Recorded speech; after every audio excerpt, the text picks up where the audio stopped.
यह तो सभी जानते हैं कि राम, लक्ष्मण, भरत, शत्रुघ्न चारों महाराजा दशरथ के पुत्र थे। राजा दशरथ की 3 रानियां थीं, कौशल्या, कैकेयी और सुमित्रा।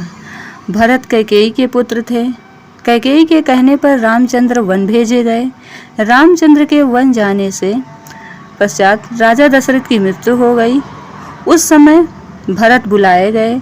भरत उस समय अपने नाना के यहाँ थे। जब उन्होंने सुना कि राम को वन भेजने में उनकी माता का हाथ है तो वह बहुत दुखी हुए। उन्होंने सोचा कि लोग सोचेंगे कि सिंहासन के लालच में भरत भी इसमें मिले रहे होंगे। यद्यपि उनकी यह शंका निर्मूल थी। दशरथ के अंतिम संस्कार से संबंधित कार्य होने के बाद लोगों ने उनसे अनुरोध किया कि राजा दशरथ के प्राण त्यागते समय यही आज्ञा थी कि आप अयोध्या के राजा बने, इसलिए राजकाज संभालिए और प्रजा का इस प्रकार पालन कीजिए कि वे सुखी रहें। मुनियों ने, विद्वानों ने, रानियों ने उन्हें समझाया, लेकिन भरत नैतिक दृष्टि से इसे बहुत अनुचित समझते थे। सिंहासन का अधिकार सबसे बड़े पुत्र राम का होता है। राम सबसे बड़े पुत्र थे। उन्हें वन में भेजकर उनका सिंहासन हड़प ले यह कैसे हो सकता था। सब लोगों ने यह भी समझाया कि यह तो पिता की आज्ञा है, इसका पालन करना चाहिए।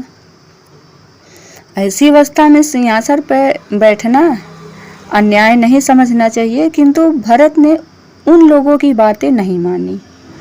बड़े अनुनय विनय के साथ उन्होंने लोगों से प्रार्थना की कि मुझे राम से भेंट करने की आज्ञा दी जाए, और उन लोगों से आज्ञा प्राप्त कर वे रामचंद्र से भेंट करने चले।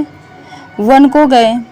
अनेक वन में घूमते, लोगों से पूछते, नदियों को पार करते वो उस पहाड़ पर पहुँचे जहाँ भगवान राम थे।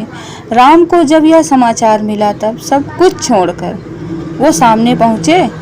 भरत उनके चरणों में गिर गए। भरत ने जिस प्रकार राम से विनती की, सारा दोष अपने सिर पर मढ़कर जिस ढंग से क्षमा याचना की, वह ऐसा उदाहरण है जिसकी तुलना का दूसरा संसार में नहीं मिलता।